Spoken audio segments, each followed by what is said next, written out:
Okay, in the name of Allah, at first, the book name is Grit, and the author is Angela Duckworth, and we had we had about 1 month to finish this book, but we did it in 1 week.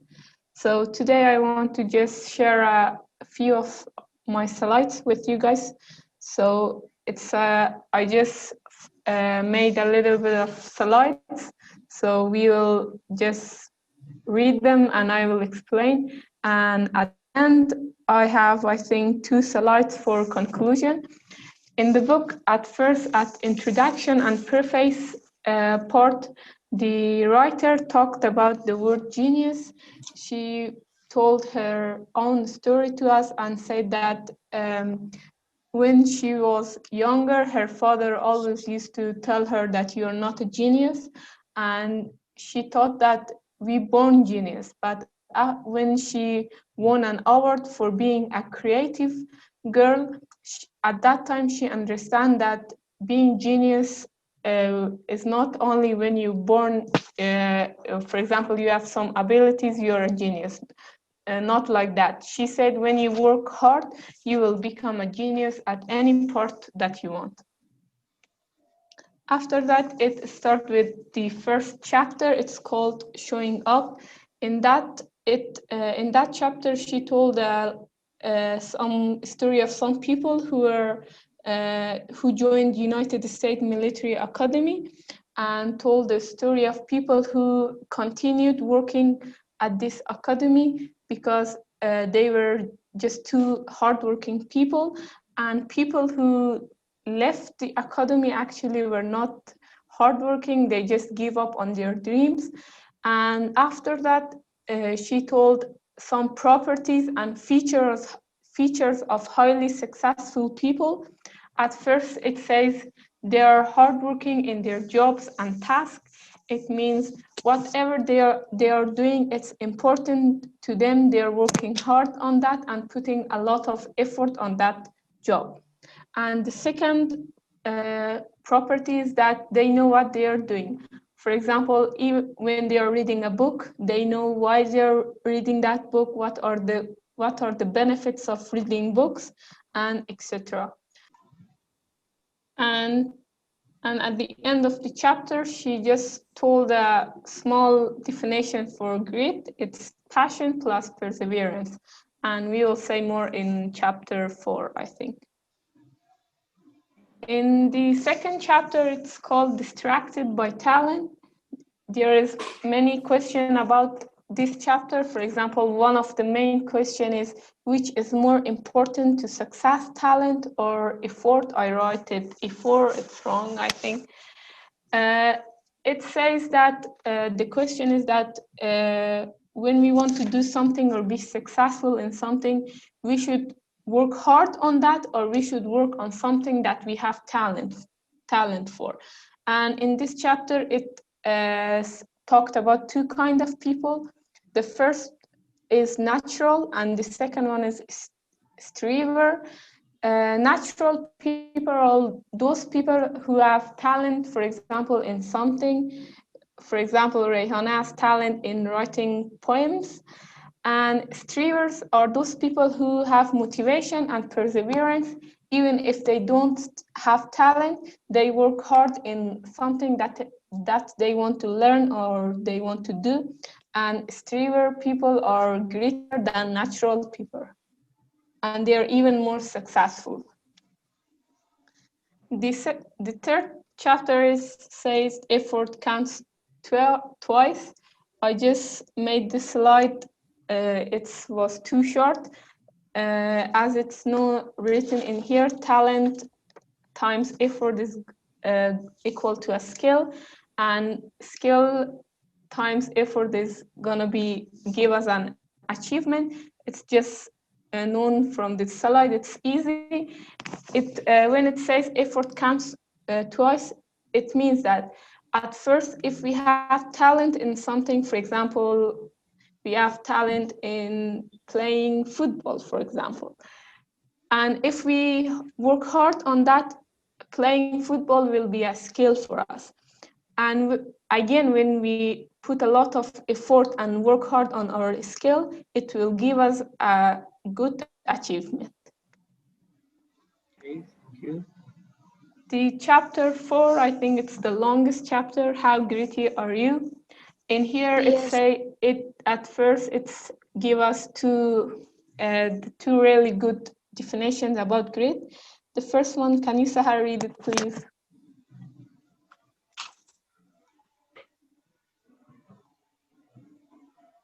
Sahar, we are waiting for you. What? Read that. Read there. Definitions for grit. First one, grit is about doing what you love, not just falling in love, staying in love. Second, grit is about working on something you care about so much.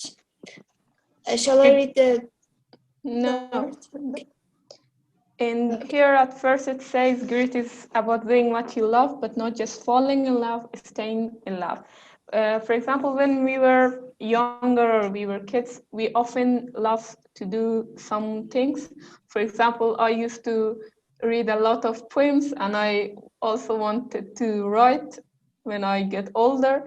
But at the moment, I hate poems and I don't want to read them anymore.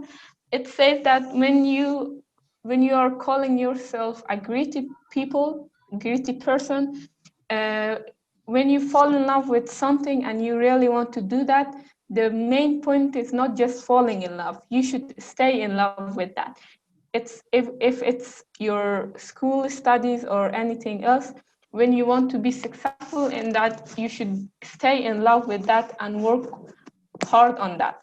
And the second definition is grit is about working on something you care about so much, it's obvious. And in the green chart, I wrote a little bit about a person his name was John Stuart Mill. He was a philosopher, I think, yes. And he was actually talented and a genius, we can say, who learned Greek language at age 3 and wrote a book, History of Rome, at the age 7. And his IQ was 190, even more than Einstein, actually. And it was just a fun story, so that was why I wrote that. In other pages, it said, and it teach as a chart, that by that chart we can organize our lives and even organize goals that we have, how to do them. In here, the first part is low-level goals. In low-level goals, we write the things, for example, we want to do daily. For example, I want to memorize 10 words for my English. It's a low-level goal. In the mid-level part, we write, for example, why we want to do that thing. For example, why we want to memorize words. And in top level, we are talking about our achievement. We are talking, if we do low-level goals, what will happen and what will be our achievement. And this chart is made by Pete Carroll. And now at the moment, Sorry, Asiba, to interrupt you. Also, we can say that the top level goal will be our ultimate goal, right? What we yes, want to achieve eventually. What is our main goal? Okay, for example, it can be making creating an international company.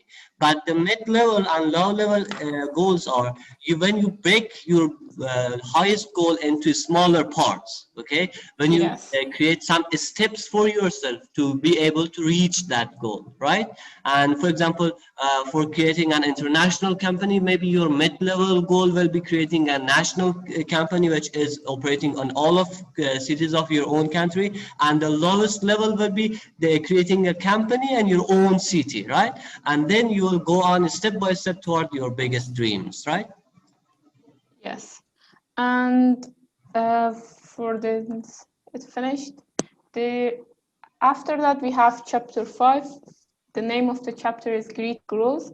There is also another question: how much greed is in our genes? People are usually asking this from the author, and she said that actually it's not obvious, and we can't say if we have grit since we were born or not, but it says that it's possible for some people that they have it since they were born, they have grit since they were born, and there is some people who achieve grit in their lifetime. It means through their hard working, they will become grittier and do more tasks. And even like that, they stay in love with the things that they want to do. And in here, it again said that people who achieve grit in their lifetime through their life, they are grittier and even more successful than the people who have it since they were born. After that, we have a chapter with the name of interest. It says, and here just talked a little bit about that. It says, life is short, follow your passion. It means that through your life, you should do the things that you're interested in. No one should force you to do the things that you don't want to do.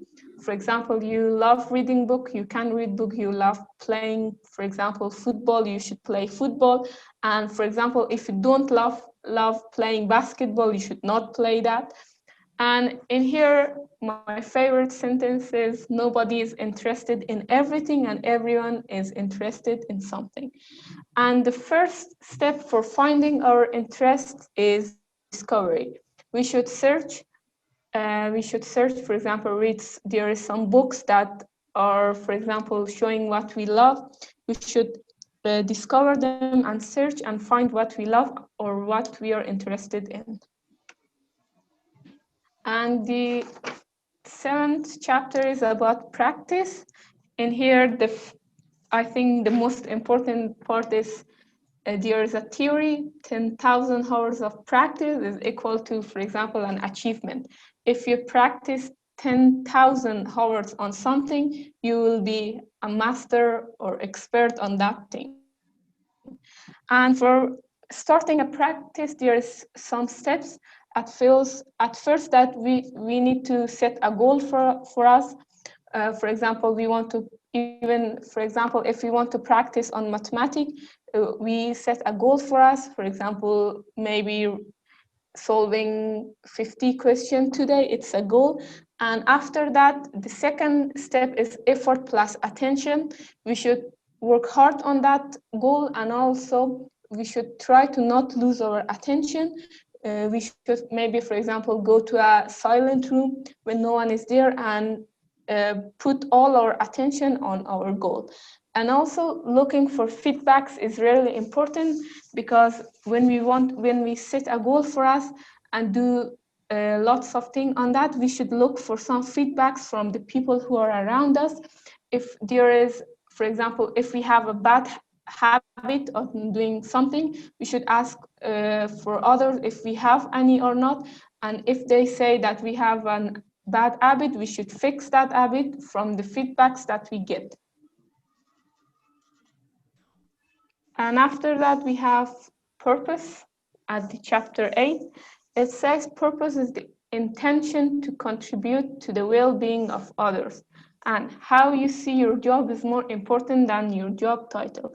In here, at first, she said that a real purpose is that when you are doing that, you want that purpose to have good effect on others. Your purposes should not only have benefits to yourself. You should try to, how can I say? Benefit others? Yes, we should try to benefit others with our purposes. And also, how you see your job is more important than your job title. It says what you're doing, if you love that, it's the best that you can do. For example, there are some people, for example, that they love some low-paid job. It's their job, and when they love their job, it's more important than job title. And unfortunately, in our country, people are usually, for example, studying medicine at university because it has a high name, but I think, but most of them doesn't like medicine at all. But I think the things that we are doing, if we love that, it's more important than our job name. Thank you. And after that, we have hope on the 9th chapter. The first one that she said about her favorite sentence, fall 7, rise 8, yes. It says that what even when you have, everyone has some failures in their life, but it says you should never lose your hope. And in here it also talked about two kind of people: fixed mindset people and growth mindset people.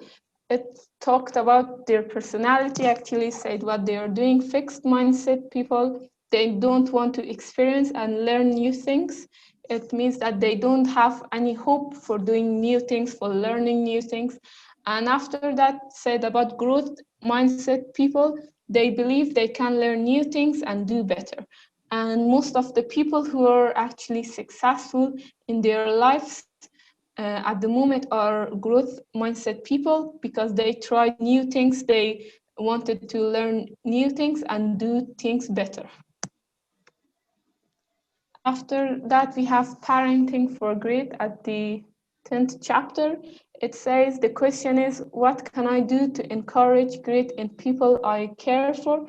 It says, for example, even when we are gritty, some people love the people around us to be, they also need to be gritty. They all also need to work hard to become successful. It says, she told us a few steps. At first, let them find their own interests by their own. It's usually work on children. We should give them their own freedom to find what they love and start doing that. And help them if needed. For example, sometimes some kids don't know what they love or what they want to do. Even when they get older, they don't know, for example, what to study at university. On that time, parents, teachers, or coaches need to help them to find their interest and also appreciate their achievements. If also when they have some good, when they get an achievement in their life, we should appreciate them always. And also feedbacks. We should give feedbacks, as I told earlier. If they have some problem that needed to be fixed, we should tell them. And also there is another sentence: as much as children need freedom, they also need limits. Also, we also need to put some limits on them. They can't do anything that they want. For example, we should not let them go anywhere or do anything that want to find interest. It's not possible. As we give them freedom, they also need to have some limits for working hard. And the playing fields of grit, in this chapter, it mostly, I think 90% talked about extracurricular activities that students need to have. For example, it says to become grittier, students after school need to take some other courses, go to other courses, learning new things. And it says they should not just focus on the school studies that they are studying. And beside that, they need to do other things. They need to, for example, join some clubs. And even that extracurricular activity has a good effect on some international exams like SAT, TOEFL, and etc. After that, a culture of grit.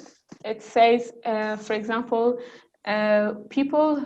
It talked mostly about people who want to make a culture of gritty people. It says, if you want to be grittier, find a gritty culture and join it.